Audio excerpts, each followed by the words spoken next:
Hello everyone, Blue Star Saber here once again to do another Star Wars Andor review, the 7th episode, also known as announcements. I'm really stretching it here with the time and lateness and all that stuff, but best to get this done with before I head to bed and all that stuff. And the next episode's out in the morning. But yeah, episode 7, announcements, in which pretty much it's the follow-up and aftermath of the heist that Andor and the Rebel crew did and all that stuff. So yeah, to begin with this episode, the first bit of the episode is apparently Sil Khan, let's see, our recurring villain, at least our main villain for the first arc and all that stuff, who has become a bit of a recurring character, is having Kristen Perring an interview with his mother. I think they're arguing about how he's dressing and all that stuff, where they hear on the holonet that about the terrorist attack and the robbery of the Imperial armor on the planet Alderaan and all that stuff. And that the Galactic Empire has proposed a blockade around the planet and is launching an investigation, with the mother thinking that the conspirators were regretted and all that stuff, though Fern just looks shocked by the whole events and all that stuff. Meanwhile, we're in Imperial Security Justice, where let's see, Security Bureau, or the ISB, where apparently Colonel Wolf Yararan, who I did not recognize due to the fact it's not the original actor, nor is it in like an animated appearance, whereas apparently he's addressing the officers and talking about how the Empire is going to retaliate for this like rebel attack and all that stuff. Let's see, and tells them how they're going to do with like the standard recruitment and all that stuff, and how they're going to oppose a tribute tax 5 times the amount stolen from the planet and all that stuff. And they're going to make it. Apparently, this is all a way to make it so that no one steals from the Empire, and using any of their local customs or festivals and traditions to cover like the activity.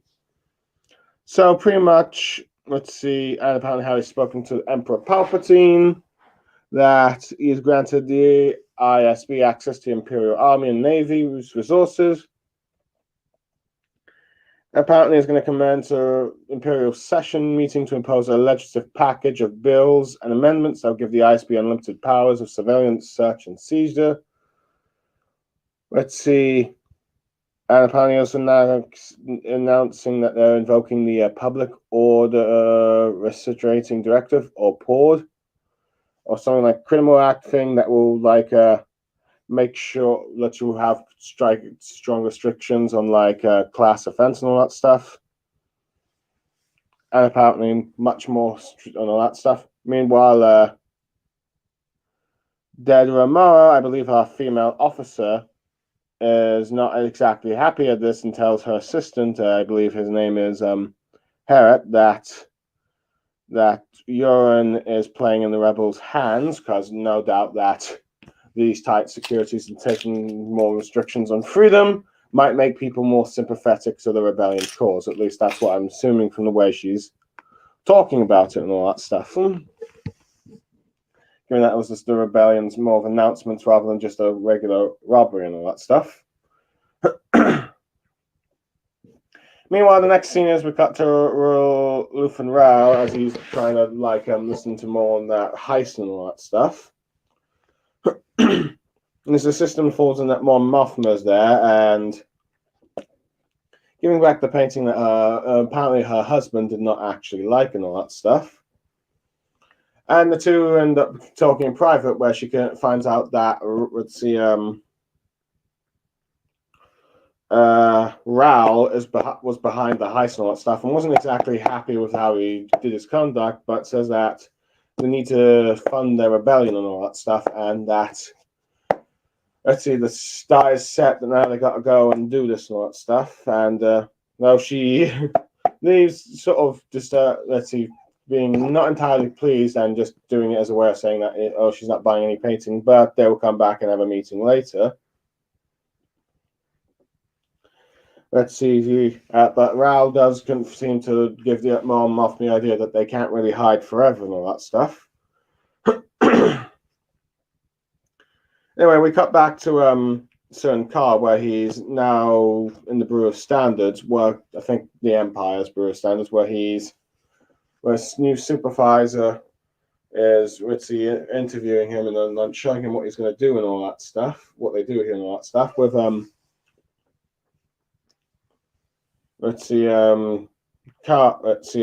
Khan ends up then asking a question about his old job and about how he was trying to find a rebel murderer and all that stuff that was running free from corruption and try to deal with it, though it ended up having his two comrades dead, but he hopes to try and clear his name.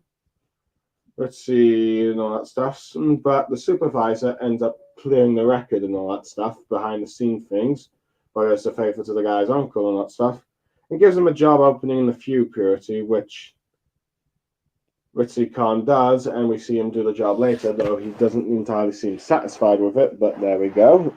But yeah. But then, let's see, and then we cut to a scene where Khan's sister Killy is walking in the sort of hooded thing, is trying to avoid Imperials and all that stuff, and then ends up meeting the disguised Val Sara, who isn't much different compared to what she was on the planet, in the previous arc and all that stuff. Trying to,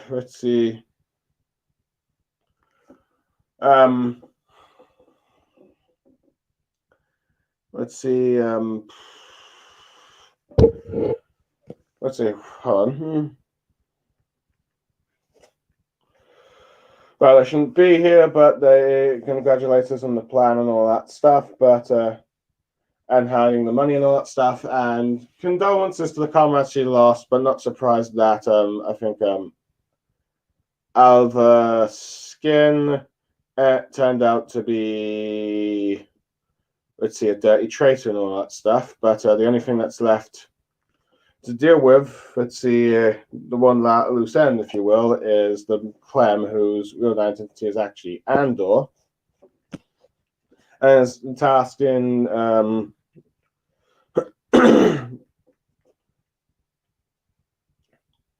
Val that she needs to try and find Andor and kill him to make sure he doesn't spill any beans on what he knows about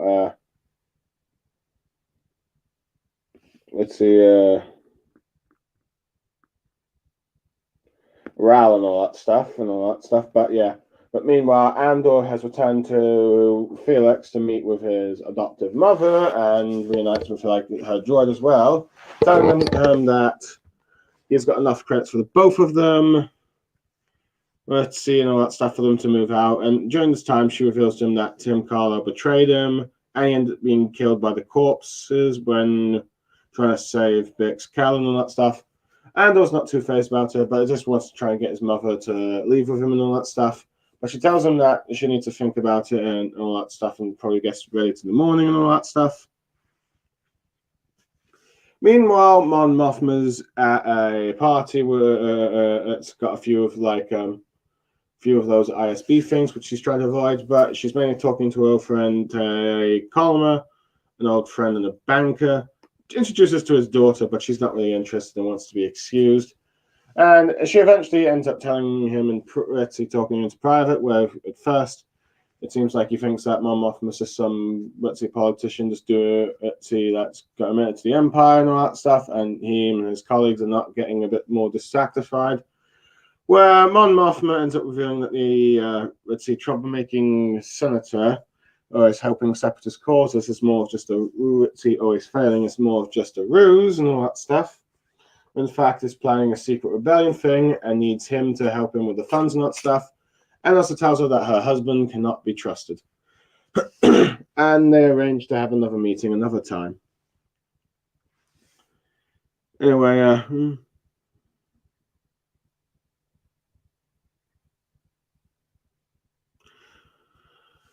anyway, Andor goes to visit his friend Bix Caroline on the intercom and all that stuff.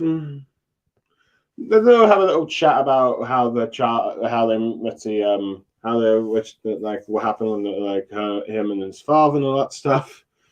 And Talks a bit about Tom and all that stuff, and she feels that Tom was probably jealous that she thinks she was getting back with Andor and that stuff, feeling that they actually dated at one point. Okay, Andor doesn't seem to be too much phased and just wants to ask about the buyer, but she doesn't really know much about him and all that stuff. But it's clear that she's not really happy with Andor being here. As she reveals that her and everyone else blames him and his trouble for causing the Empire and the security here and all that stuff.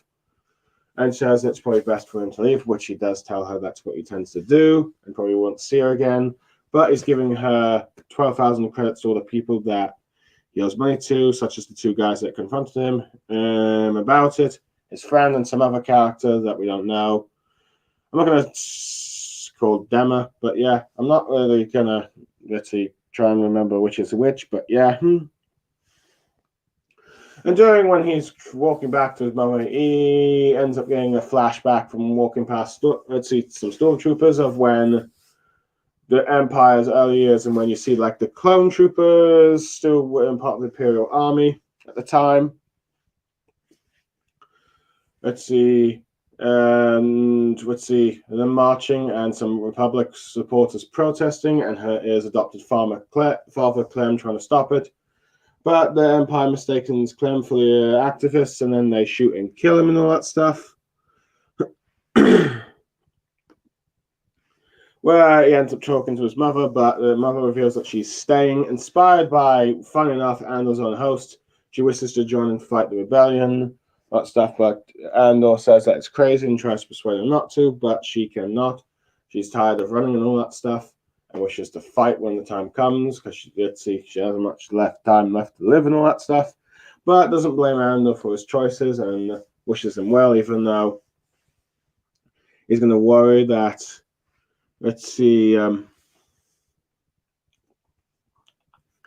she's going to end up getting in trouble and that stuff. But she also ends up telling him the advice to just forget about trying to find his sister because she is likely not survived and all that on Kenya and all that stuff before. Let's see. Meanwhile, back at the ISB set, you see our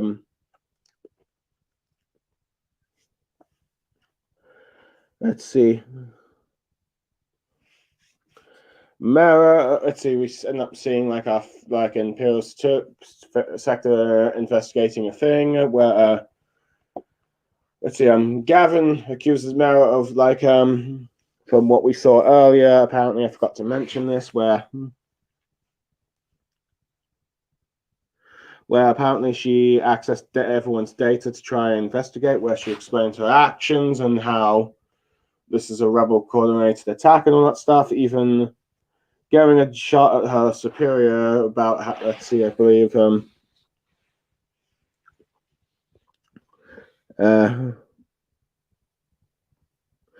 parts of Gaz and all that stuff that how the rebels are using sector networks and all that stuff to slip past them. Impressed gives her sort of the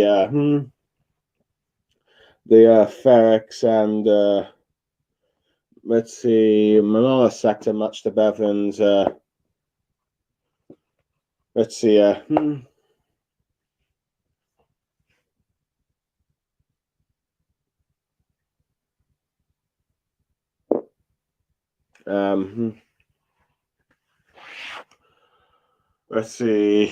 orders him to give those sectors to her and all that stuff, and then orders like Gandhi and Jog to accelerate their own things, I think.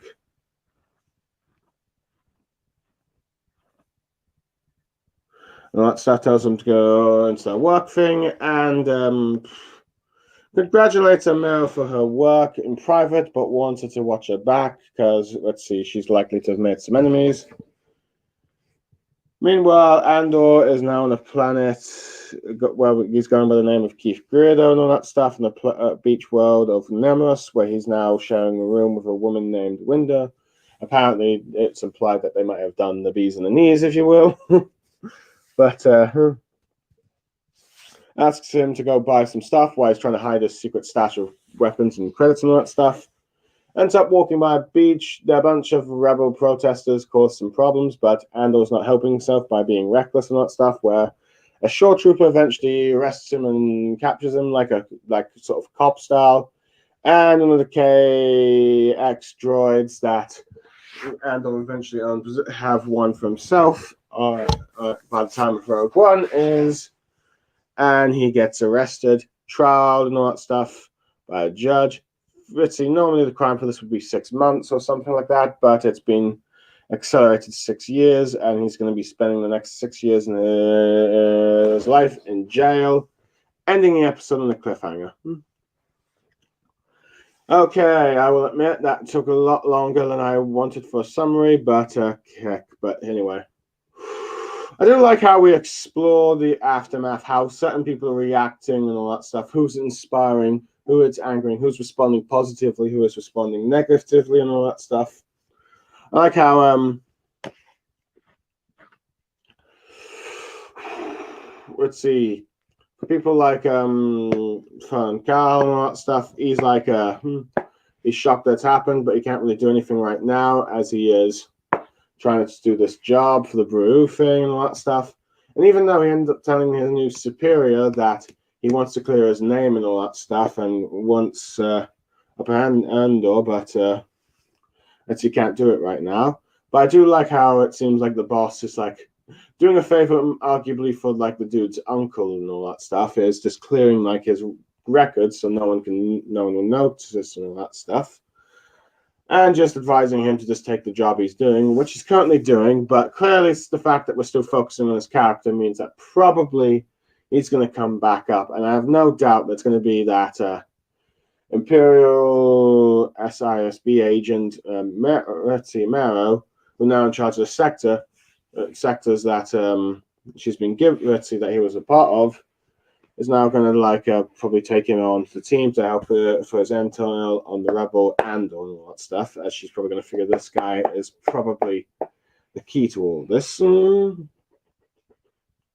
that's what I feel that's probably going to get him back, but from the time being, he's probably going to be doing his job and all that stuff there. But yeah, I do like how you have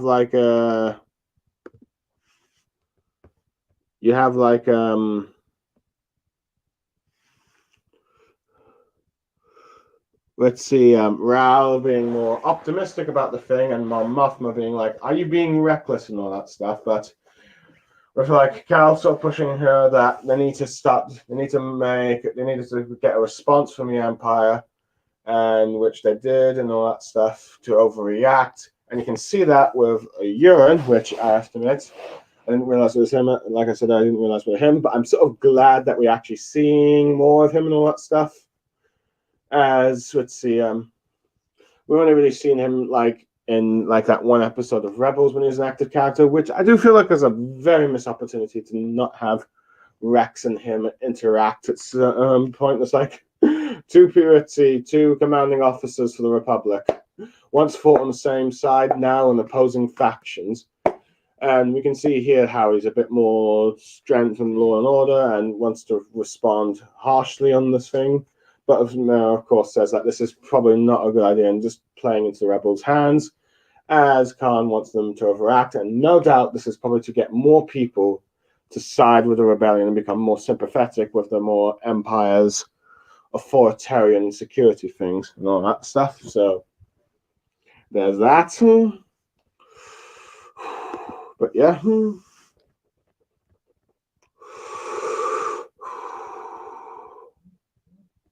But yeah, I do like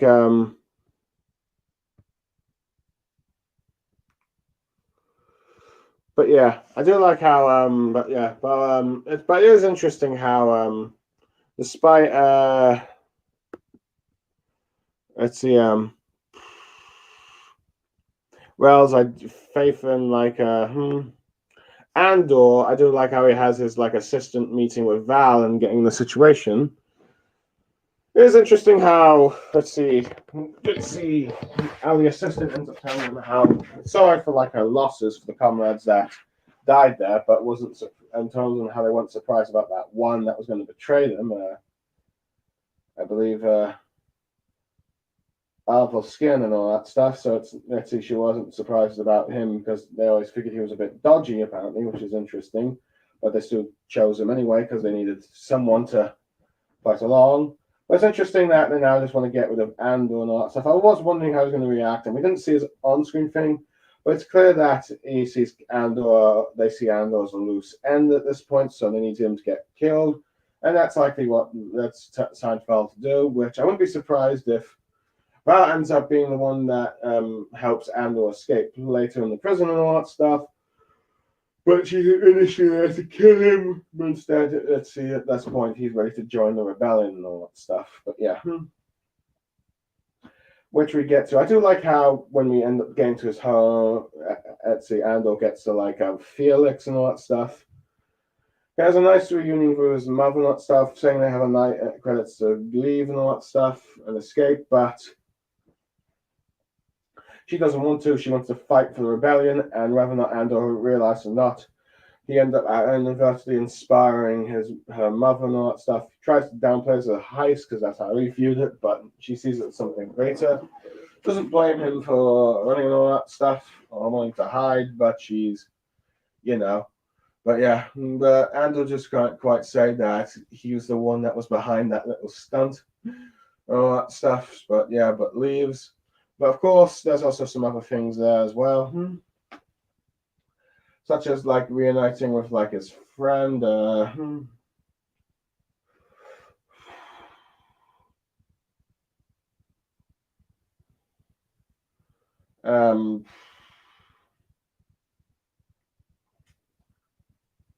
Let's see, Bix Kellen, where I do like how he ends up finding about his one friend betrayed him. That's how he had to flee and all that stuff, and how he ended up dying. But he doesn't seem too phased about it. But yeah, we end up learning a little bit more of history with like Tim's girlfriend and Under's friend. That actually at one point he dated her and knew them as young. Let's see, when they were young, with like a father being protective and all that stuff. But eventually, of course, they broke up. And it's clear it's because Andor cannot always be trusted, not to mention the sketchy things. And now she and the rest of the townsfolk blame him for like all the trouble that they've caused. So it's probably best that she leaves. But Andor, being a man of his word at the very least, when it comes to payment, has given her the credits to give to everyone else. Now, is this the end? Will these two see each other again? Possibly. I wouldn't be surprised. See, who knows? No doubt with like his mother during a rebellion. I wouldn't be surprised if we see more of the residents in Felix do that as well. Whatever that ends up fate being remains unclear, but I assume it's not going to be entirely pretty for all the people here and all that stuff, given the fact that none of these people are on Andor's mind when Rogue One happens. But yeah, not to mention a 5-year time skip with a lead into Andor and all that stuff. So yeah. But yeah, I do like how Mon Mothma, now at the table, the cat's out of the bag and all that stuff about, well, at least now that there's actually active rebellion and all that stuff, or beginning of one, she starts to play her own moves by talking to her old banker friend of getting funds and all that stuff through that. And I do like how it looks like she's playing like, this is my daughter, here's my husband thing, even though strained relationships. He ends up talking to this banker who really hates the Empire and all that stuff, and he thinks why she'd end up joining it and all that stuff. And she ends up revealing to him that her facade, troublemaking senator, the always supporting sort of separatist causes, things that always end up failing, isn't what she seems to be, but in fact is playing a much bigger network of rebellion and wants him to help and all that stuff, and they're clearly going to meet again. So I did like that little bit of politics there.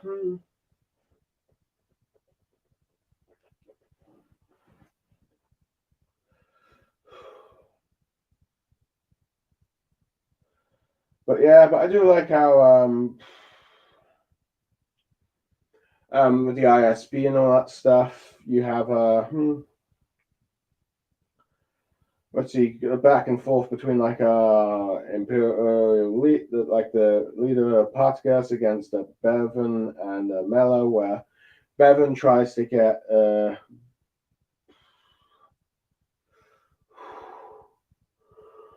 really in trouble when she had her assistant access all security thing, but she's managed to make the argument to so that the rebels are actually using his sector things against him to do more organized heist things that may not look cool, that stuff.